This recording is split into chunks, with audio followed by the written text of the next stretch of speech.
Good morning guys! Welcome back sa aking YouTube channel. For today's video, check natin ang 2024 Honda City 1.5 RS CVT Obsidian Blue Pearl. Guys, ito yung top of the line variant ng ating Honda City. And the same time, ito yung newest color ng ating color lineup. So guys, tour ko na kayo ngayon sa ating featured unit for today. So guys, ang kanyang price is 1,128,000 pesos. So additional 20,000 pag platinum white pearl kasi premium color pag mga pearl white. So dito tayo sa front portion guys. So nakaano na tayo guys sa LED headlights with daytime running lights, LED fog lamps, RS design front grille. Then ang ating lower front bumper is diamond shape. Ang ating grille with carbon accent. Then ang difference ng facelift is mas sharp na yung ating front bumpers. Then regarding naman sa upper portion guys, ang kinaganda dito ng RS, glossy black ang ating upper portion. So it gives more premium the same time sporty look sa ating harapan. And the same time, meron siyang resemblance dun sa 10th gen na Civic.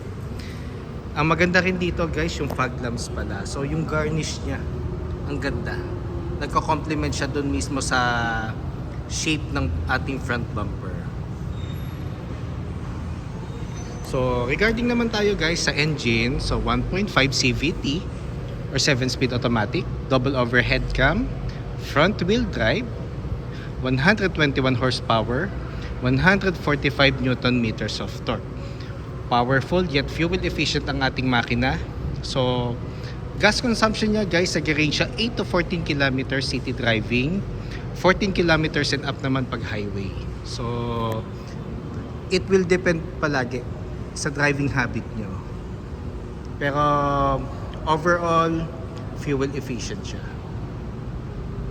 So dito naman tayo sa passenger side.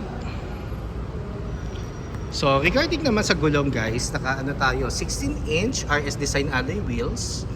Then ventilated disc ang ating front brakes. MacPherson strut naman ang ating suspension naman sa harap. Ground clearance is 134 mm. Then meron din tayong additional side skirt para mas aerodynamic ang ating sides. Then meron tayong door integrated side mirror. Sa iwas blind spot siya guys. Then sa ating side mirror naman, ang upper portion natin is glossy black cover. Then side turning lights is nandito na din. So mas visible tayo lalo sa daan pag gabi. Pag magsisignal tayo or mag-hazard, mas ano tayo, mas makikita tayo sa daan. Then smart entry na rin tayo guys. Then sa likod naman guys, nakaano tayo, drum brake ang ating brake sa likod. Then torsion beam naman ang ating suspension sa likod. Then naka-glossy black shark fin antenna na tayo. So yun ang maganda ngayon kay Honda City. Lahat ng variants natin naka-glossy black, ay naka-shark fin antenna na guys. So hindi na siya yung traditional na microtype antenna. So pakita ko lang uli guys yung ano natin, rear naman, rear view ng ating passenger side. So dito naman tayo sa back portion. So sa back portion, ang maganda dito guys, naka LED tail lights na tayo. So ang ating tail lights is hanggang dito sa may ano, sa may sides, malapit sa ano, sa pinto. So mas malaki ang ating tail lights. So it means pagpepreno tayo sa gabi, mas ano siya, mas visible din. So syempre si Honda, it's more on, ang concern niya is yung safety ng ating mga unit owners, which is a very very good thing.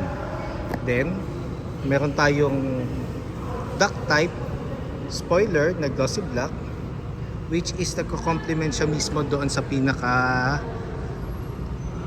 compartment. So ito, kung mapapansin nyo guys, mas nagkaroon siya ng angas lalo nung nagkaroon siya ng duck type spoiler.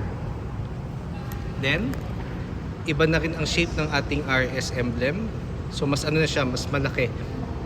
And mas ano na siya, mas paslan compared dun sa previous design or shape ng ating RS emblem. So meron na rin tayong Honda emblem dito sa likod. And syempre, di mawawala ang city emblem. Reverse camera. Then regarding naman sa ating rear bumper, so naka-emboss yung diffuser niya guys. Ito, so carbon type na rin siya yung ating diffuser. So mas litaw yung rear bumper mo kasi nga RS design, so mas sporty talaga ang concept ng ating mga top of the line variant. So electronic button na rin ang ating compartment. So meron tayong cover dito para hindi expose yung mga yung mga wires. Then 519 liters of cargo space. Isa sa mga best features talaga to ni Honda City. Kahit yung mga previous generation compared with other competitors siya sa market, ang compartment talaga is spacious. Tapos nandito na ating spare tire is donut type. Then yung jack. Then tools, kasama na rin naman yan. So matic na yan pag nag-turn over kami na unit. Pakita ko lang uli ang ating back portion. So dito naman tayo sa driver side, pero dito muna tayo sa likod para at least makita mo kung gaano ka elegant, ka premium at kaganda ang ating Honda City. So dito muna tayo guys sa fuel tank. So fuel tank capacity is 40 liters. The same time, unleaded is the required minimum octane. So kung higher octane ang gusto nila, kailangan i-maintain or consistent na isang octane lang lagi ang ating gagamitin para hindi magkaroon ng effect yon sa makina. So dito naman tayo sa door panel natin sa rear doors. So combination ng urethane. Then meron tayong leather for the armrest. Leather with red stitches sa door panel natin. Then full genuine leather seats with red stitches guys. Para makita nyo lang yung red stitches. Then sa middle meron tayong armrest with 2 cup holders. Then ang ceiling natin guys is black. So regarding naman sa airbags guys, ang airbags natin hanggang likod. So meron siyang dito. Ayan ang ating signage. So may mga side curtain airbags tayo. Then sa middle section guys, meron tayong aircon vent. Then meron tayong dalawang power outlet na 12 volts. So ang maganda kay City kasi guys, ang mga aircon vent kasi before, lang siya, feature siya sa mga premium sedan, sa mga mid-size sedan.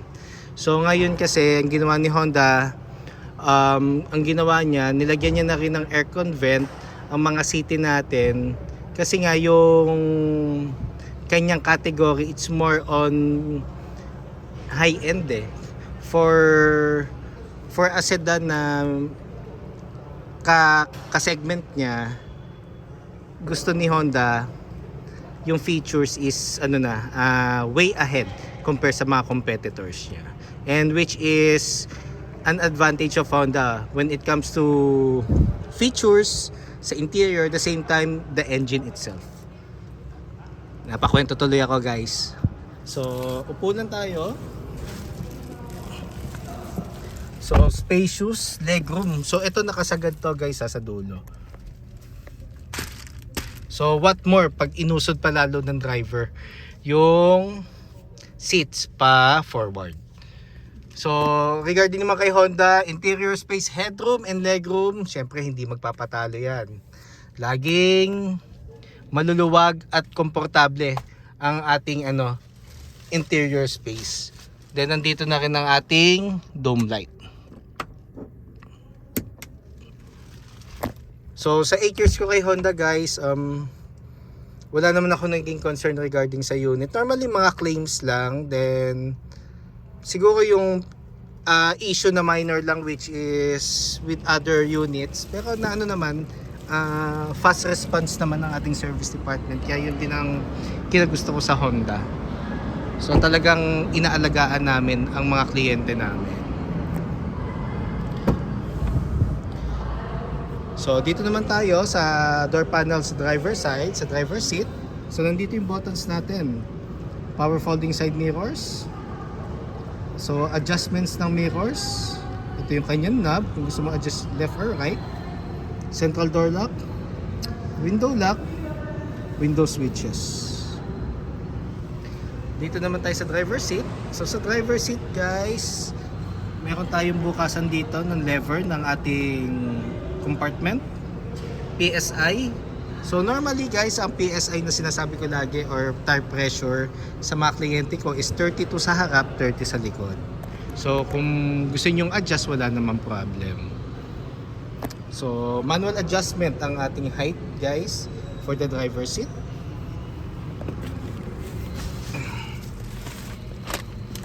So dito tayo muna guys sa steering wheel. So sa steering wheel natin guys, naka leather cover na siya with red stitches. Then paddle shifters. Para saan ba ang paddle shifters guys? Ang paddle shifter, ikaw ang magdidictate ng gears mo. Kumbaga para kang naka-convert to manual mode. So pwede ka rin mag-engine brake. So yun yung advantage pag naka-paddle shift. Then meron tayong audio control with hands-free telephone assist. Yung ating horn or busina. Then adaptive cruise control and Honda sensing buttons. So equipped na rin pala ito ng Honda sensing guys ha. It's more on additional safety features na it promotes the right driving habit para i-assist ang mga end users o unit owners para sa safety nila. So hindi tayo pwede dumepende doon guys ha. Assistance lang siya. So it's normally yung instinct pa rin natin as a driver ang ang papaganahin natin kung sakali. So nandito na rin ang ang ating switch for the headlights and fog lamps, wipers, then ang door panel natin. Tapos ang ating panel guys is digital and analog na combination siya. Pero ang maganda guys, pag naka Honda sensing ang ating unit, ang ating panel is colored na. Then meron siyang ambient light. So itong ambient light guys, nag-iiba to. So dito mo makikita kung fuel efficient ang apak mo or medyo nagko-consume ka ng gas. So nag-iiba ng kulay yan, depende sa settings mo. So buksan ko lang ulit guys kasi medyo mainit. Woo! Then ang ating steering wheel guys is tilt. So pwede mo siyang up and down. Then aircon buttons natin guys, ang aircon vent natin. Then meron tayong option dito kung gusto natin siyang i-open or i-close. So pag nakuha mo na yung position na gusto mo sa steering wheel, nandito yung kanyang lock.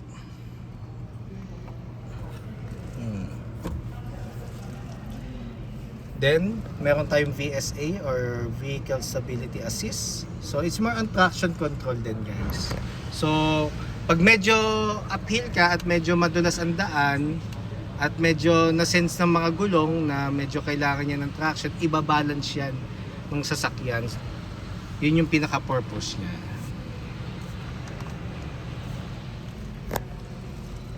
Then sa baba naman guys, meron tayo for the gas lid and hood. Then RS pedals, RS design pedals guys. Then meron tayong touchscreen audio unit with Apple CarPlay and Android Auto Ready. Wireless na siya guys. Pero pwede mo pa rin siyang play by cord. So si City, Honda City, regarding sa S, V, and RS, lahat yan naka-ano na, wireless Apple CarPlay and Android Auto. Yun na talaga ang technology ng mga head units natin ngayon. So regarding navigation, depende kung anong app ang gagamitin mo. It's either Waze or Google Map. Pero for me guys, Google Map mas accurate siya. Then sa dashboard guys, urethane and leather accents. Then itong portion na to, meron tayong maroon garnish or accent din sa dashboard. Then aircon buttons natin is binalik na sa manual guys, which is a good thing. Then 2 USB ports, power outlet. So sa power outlet guys, dito nyo ilalagay ang dashcam nyo. Basta plug and play guys ha, basta plug and play. Dito nyo siya, dito ang power source, walang problem. Then 2 cup holders, another portion for the normally cellphone or siguro ball pens, wallets. Then transmission natin is leather with red stitches cover na. Then clutch, then glossy black ang ating garnish dito sa ating transmission. Econ button, it promotes fuel efficiency. So normally on mo lang siya pag hindi ka nagmamadali at chill driving ka lang within the city. Then meron tayong park, reverse, neutral, drive, and sports mode. Sports mode guys, mas mabibigyan kanya ng intense RPM or additional speed or power.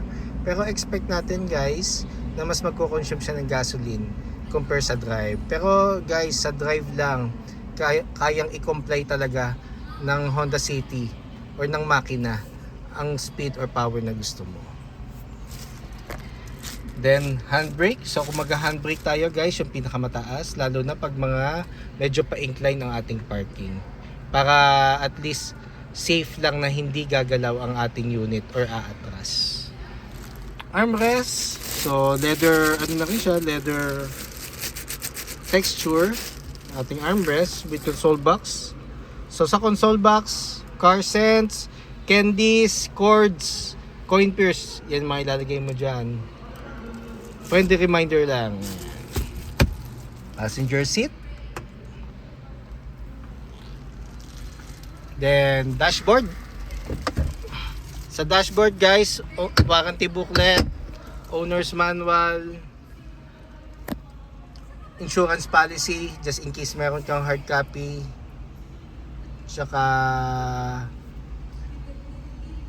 ORCR na hindi expired. Yun ang mga lagi natin ilalagay sa glove box. Yun ang pinaka mga importanteng ilalagay natin.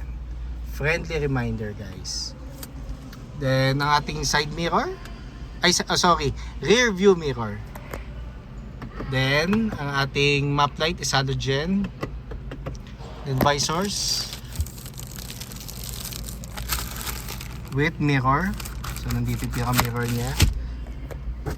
Same sa other side, sa passenger seat natin. Dito na rin. So guys, for today's vlog, yun lang muna. So if ever guys you have any concerns regarding discounts, low down payments, test drive, bank display for our bank partners, parts or service appointment, feel free to call or text 0906-386-8937 or visit me at 598 EDSA East Grace Park, Caloocan City. And look for me guys, Ross Oliver Cruz, ang inyong friendly sales manager here at Honda Cars Balintawak. Looking forward to meet you here guys and provide my services to you. So looking forward to meet you here guys. Kindly subscribe na nga rin pala sa aking YouTube channel para maging updated sa mga susunod na videos, and pa-follow na rin sa aking Facebook page, Honda Cars, Balintawak Best Deals, Ross Oliver Cruz. Yun lang guys. Thank you and God bless.